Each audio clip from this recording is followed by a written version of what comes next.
முதலில் தலைப்புச் செய்திகள். நாமலை வைத்து அரசியல் லாபம் தேடும் அரசு, திரைமறைவில் நிகழ்த்தும் ரகசிய அபகரிப்புகள். விடுதலை புலிகளின் தலைவரை கொலை செய்யுமாறு கூறிய தமிழரசு கட்சி, ஈழத்தமிழ் முன்னணியின் விமர்சனம். திருகோணமலை புத்தர் சிலை விவகாரம், தேரருக்கு நீதிமன்றம் பிறப்பித்த உத்தரவு. மட்டக்களப்பில் அகற்றப்பட்ட தொல்லியல் பெயர் பலகை, அம்பிட்டிய தேரர் சீற்றம். உடுத்துறை மாவீரர் துயரமில்ல பிரச்சனைகள் குறித்து எழுந்துள்ள விசனம். நாமல் மற்றும் அர்ச்சுனா இடையிலான கிசுகிசுப்பில் இளஞ்செழியன்.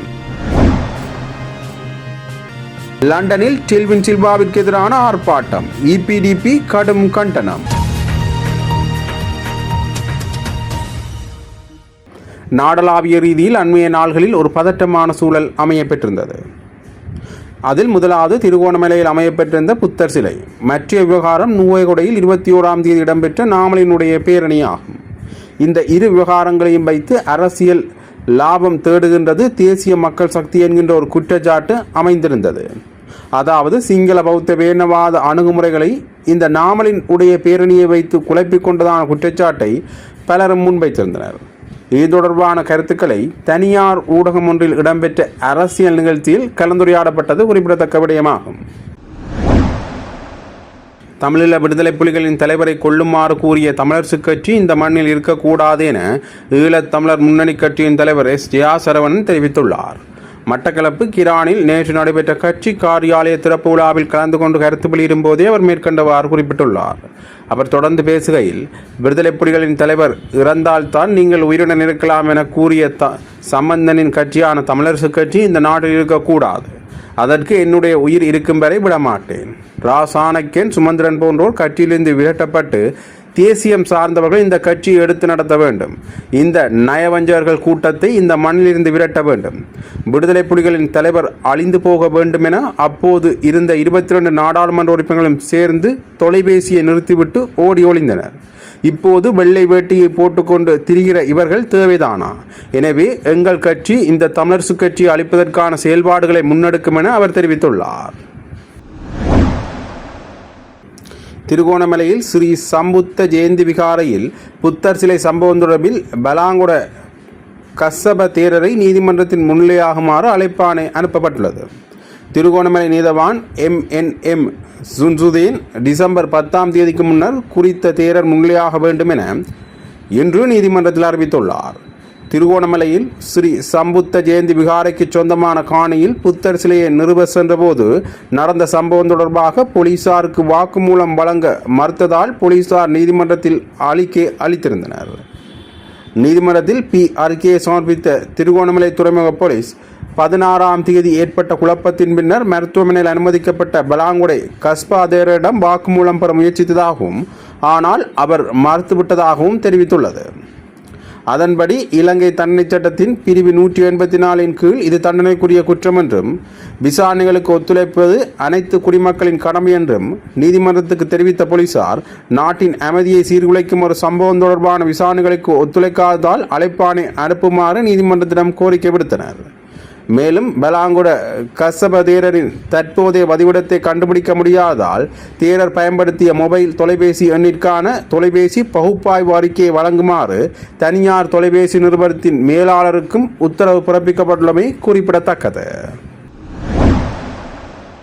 மட்டக்களப்பில் தொல்லியல் நிலங்களின் பெயர் பலகை அகற்றப்பட்டது கண்டனத்துக்குரிய செயல்பாடாகும் என மட்டக்களப்பு மங்களாராமிய விகாராயின் விகாராதிபதி அம்பிட்டிய சுமரத்ன தேரர் தெரிவித்துள்ளார். மட்டக்களப்பு மாவட்டத்தில் உள்ள 5 பிரதேசபை பகுதியில் உள்ள தொல்லியல் நிலங்களை அடையாளப்படுத்துவதற்காக நாட்டப்பட்டிருந்த பெயர் பலகைகள் அகற்றப்பட்டமை தொடர்பில் ஊடகங்களுக்கு இன்று கருத்து வெளியிடும் போதே அவர் இதனை குறிப்பிட்டுள்ளார். தொடர்ந்து பேசிய அவர், மட்டக்களப்பு மாவட்டத்தில் விகாரைகள் குறிப்பிட்ட சிலவையே காணப்படுகின்றன. மேலும் தொல்லியல் விகாரைகளுக்கு இன்றைய நிலையில் எங்களுக்கு செல்லவும் முடியாது, ஒன்றும் செய்யவும் முடியாத நிலையில்தான் இந்த பெயர் பலகைகள் அகற்றப்பட்டுள்ளன. மட்டக்களப்பில் உள்ள புராதன தொல்லியல் நிலங்களில் பயிற்சியை மேற்கொள்ளப்படுகின்றது. அத்தோடு அடையாளப்படுத்தப்பட்ட தொல்லியல் நிலங்களில் பெயர் பலகைகளையும் அகற்றிவிட்டால் இந்த இடங்களை அடையாளம் காண முடியாமல் போய்விடும். பிரதேச சபைகளில் அனுமதி பெறாமலேயே பெயர் பலகைகள் அகற்றப்படுவதாக தெரிவிக்கும் நிலையில் தொல்லியல் திணைக்களத்தால் குறிப்பிட்ட நிறுவனங்களின் அனுமதி பெற்று பெயர் பலகை நாட்டப்பட்டுள்ளது. இவ்வாறான நடவடிக்கைகளுக்கு இவர்களின் அனுமதி பெற வேண்டுமென்றால் நாட்டுக்கு நடந்திருப்பதை என்னவென்று மக்களிடம்தான் கேட்க வேண்டும் என்று அவர் தெரிவித்துள்ளார். யாழ்ப்பாணம் வடமராட்சி கிழக்கு உடுத்துறை மாவீரர் துயிலுமில்லத்தில் பல்வேறு பிரச்சனைகள் காணப்படுவதாக ஏற்பாட்டுக்குழு உறுப்பினர்களில் ஒருவரான ரத்னசிங்கம் முரளிதரன் தெரிவித்துள்ளார். தனது இல்லத்தில் நடத்திய ஊடக சந்திப்பிலேயே அவர் இவ்வாறு குறிப்பிட்டுள்ளார். அவர் மேலும் தெரிவித்துள்ளதாவது, உடுத்துறை மாவீரர் துயிலுமில்லத்தின் ஏற்பாட்டுக்குழு இம்முறை மாவீரர் பெற்றோர்களை கௌரவிப்பு விடயத்தில் அனைத்து கட்சிகள் பொது அமைப்புகள் இணைந்து கௌரவிப்பினை மேற்கொள்வதென தீர்மானித்திருந்தது. இதனால் வருடாந்தம் மாவீரர் பெற்றோர் உறுப்பினர் கௌரவிப்பு நிகழ்வின் மேற்கொள்ளும் முன்னாள் மாநசபை உறுப்பினர் சுகிதரிடமும் இது விடயமாக பேசியதன் அடிப்படையில் அனைவரும் இணைந்தே மாவீரர் பெற்றோர்கள் உறவினர்களை கௌரவிப்பது என்ற தீர்மானத்தை எட்டியது. ஆனால் மாவீரர் ஏற்பாட்டு குழுவில் இருந்த ஒரு கட்சியைச் சேர்ந்த உறுப்பினர்கள் அதனை குழப்பி தாம் தனியாக மாவீரர் பெற்றோர் உறவினர்களை கௌரவிப்பு நிகழ்வை செய்ய முயற்சிகளை மேற்கொண்டு வருவதனால் உடுத்துறை மாவீரர் ஏற்பாட்டு குழுவினர் பல்வேறு சங்கடங்களை எதிர்நோக்கியுள்ளனர். இதனால் தாம் முன்னாள் மாநசபை உறுப்பினர்கள் சுயிதரிடம் மீண்டும் தொடர்பு கொண்டு மாவீரர் பெற்றோர் உறவினர் கௌரவிப்பை தாங்கள் தனியாக மேற்கொள்ளுமாறும் தெரிவித்ததுடன் ஏற்பட்ட இடையூறுகளுக்கு தான் சுயிதரிடமும் மன்னிப்பு கோரியதாகவும் குறிப்பிட்டார்.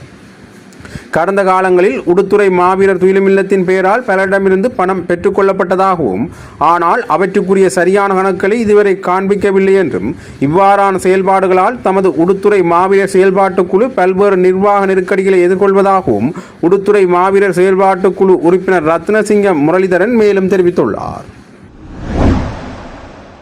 ஸ்ரீலங்கா நாடாளுமன்றத்தில் வீராவேசமாக உரையாற்றும் போது அவ்வப்போது தனது உரைகளில் தமிழர்களின் தலைவரையும் இழுத்து உரையாற்றி சமூக வலைத்தளங்களில் முன்னரங்கை பிடிக்க முயலும் சுயேட்சை உறுப்பினர் அர்ச்சுனா நாமல் ராஜபக்சவுக்கு அருகில் இருந்து அளாவளாவிய புதிய காட்சிகள் வெளியாகியுள்ளன.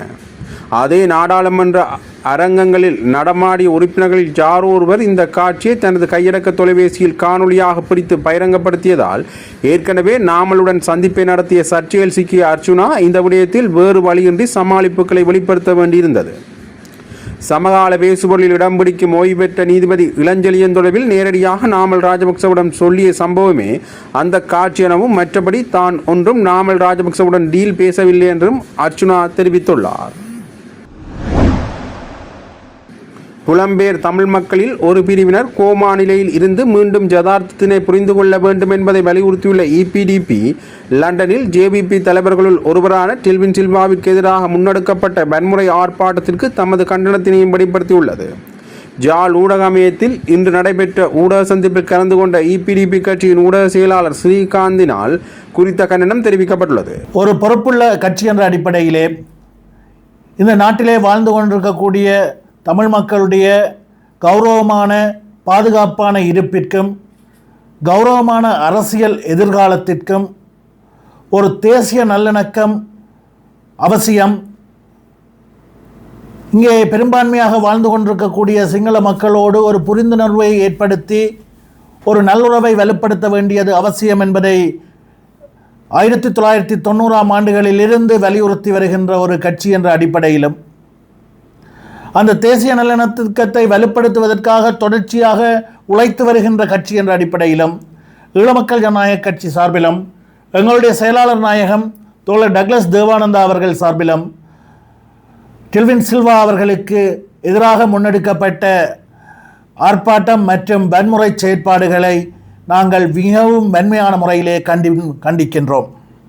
உங்களுடைய கண்டனத்தை இந்த இடத்திலே பதிவு செய்து கொள்கின்றோம். இந்த நாட்டிலே ஒரு சுமூகமான சூழல் உருவாக்கப்பட்டு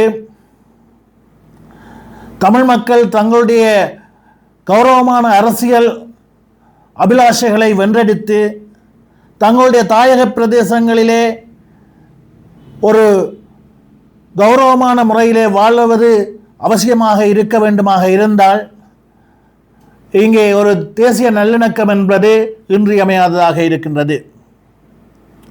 இதனை புரிந்து கொள்ளாத வகையிலே புலம்பெயர்ந்து வாழ்ந்து கொண்டிருக்கக்கூடிய சிலர் இவ்வாறான செயற்பாடுகளிலே ஈடுபடுவது அவர்கள் கோமா நிலையில் இருந்த இவ்வாறான செயற்பாடுகளிலே ஈடுபடுகின்றார்கள் என்ற சந்தேகத்தை ஏற்படுத்துகின்றது. ஒரு காலத்திலே இந்த நாட்டிலே ஆயுத ரீதியான யுத்தம் இடம்பெற்றிருந்தது. 87 இலங்கை இந்திய ஒப்பந்தத்திற்கு பின்னர் முன்னெடுக்கப்பட்ட ஆயுத ரீதியான போராட்டம் என்பது ஒரு அழிவை ஏற்படுத்தப் போகின்றது.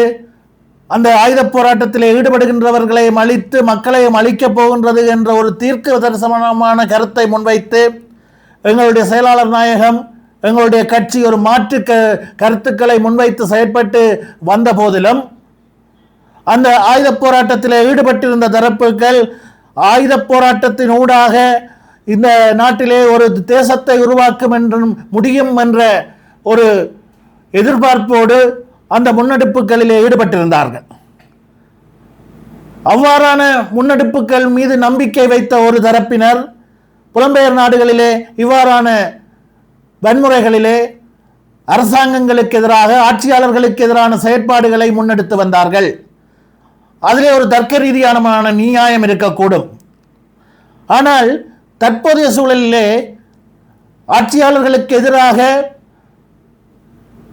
ஆர்ப்பாட்டங்களை, வன்முறைகளை, எதிர்ப்புகளை வெளிப்படுத்த வேண்டிய தர்க்க ரீதியான எந்த விதமான காரணங்களும் இல்லாத சூழலிலே தான் அந்த எதிர்ப்பு வெளிப்படுத்தப்பட்டிருக்கிறது. இன்று இந்த நாட்டிலே வாழ்ந்து கொண்டிருக்கக்கூடிய சகல தரப்புகளும் தமிழ் மக்களினுடைய அரசியல் தரப்புகளாக தங்களை கூறிக்கொள்ளுகின்ற அனைவருமே ஈழமக்கள் ஜனநாயக கட்சி 87ஆம் ஆண்டுகளில் இருந்து என்னத்தை சொல்லி வந்ததோ, ஒன்றுபட்ட இலங்கைக்குள் ஒரு சுயாட்சி முறையிலான சமஷ்டி வடிவிலான மத்தியில் கூட்டாட்சி, மாநிலத்தில் சுயாட்சி என்ற அடிப்படையிலே அதிகாரங்களை பகிர்ந்து கொள்வதன் ஊடாகத்தான் ஒரு கௌரவமான அரசியல் தீர்வை தமிழ் மக்களுக்கு பெற்றுக்கொள்ள முடியும் என்று சொல்லி வந்ததோ, அதே நிலைப்பாட்டிற்கு அனைத்து கட்சிகளுமே வந்துவிட்டன. அவர்கள் அரசியல் காரணங்களுக்காக ஒவ்வொரு வார்த்தை பிரயோகங்களிலே வித்தியாசத்தை வெளிப்படுத்தலாம், ஆனால் ஒரே நிலைப்பாட்டிலே தான் இருக்கின்றன. அதாவது ஒன்றுபட்ட இலங்கைக்குள் தான் தீர்வு என்பதிலே எல்லோரும் ஒன்றுபட்டவர்களாக இருக்கின்ற சூழலிலே இந்த ஒன்றுபட்ட இலங்கைக்குள் ஒரு அரசியல் தீர்வை காண வேண்டுமாக இருந்தால் தேசிய நல்லிணக்கம் என்பது இன்றியமையாதது என்ற சூழலிலே தான் இந்த எதிர்ப்பு ஆர்ப்பாட்டம் முன்னெடுக்கப்பட்டிருக்கிறது. உண்மையிலேயே இந்த சூழலிலே எதற்காக இந்த போராட்டம் நடத்தப்பட்டிருக்கின்றது என்று அறிவு சார்ந்து சிந்திக்கின்றவர்கள் எவருக்குமே கேள்வியாகத்தான் இருக்கும், எரிச்சலைத்தான் ஏற்படுத்தும். விமர்சனங்களுக்கு அப்பால் கடந்த காலங்களிலே ஒரு ஆயுத ரீதியான போராட்டத்திலே ஈடுபட்டவர்கள் ஜனநாயக நீரோட்டத்திலே ஈடுபட்டு ஜனநாயக நீரோட்டத்திற்கு திரும்பி இன்று ஆட்சி அதிகாரத்தை பெற்றிருக்கிறார்கள். இந்த நாட்டிலே வாழ்ந்து கொண்டிருக்கக்கூடிய தமிழ் மக்களுக்கு அரசியல் ரீதியான பிரச்சனை இருக்கின்றது, அது தீர்க்கப்பட வேண்டும் என்பதை சொல்லிக் கொண்டிருக்கிறார்கள். புலிகள் அமைப்பு தடை செய்யப்பட்ட அமைப்பாக இருக்கின்ற போதிலும் அந்த இயக்கத்தின் சார்பாக உயிரிழந்தவர்களை அவர்களுடைய உறவுகள் நினைவு கூறுவதில் எந்த பிரச்சனையும் இல்லை, அது அவர்களுடைய ஜனநாயக உரிமை என்ற கருத்தை வெளிப்படுத்துகிறார்கள். காணிகள் விடுவிக்கப்படும் என்று சொல்கிறார்கள். அரசியல் கைதிகள் விடுவிப்பு தொடர்பிலே சாதகமாக பரிசீலிக்க தயாராக இருப்பதாக ஜனாதிபதி சொல்லுகின்றார். இவ்வாறான சூழலில் எதற்காக இந்த வன்முறை?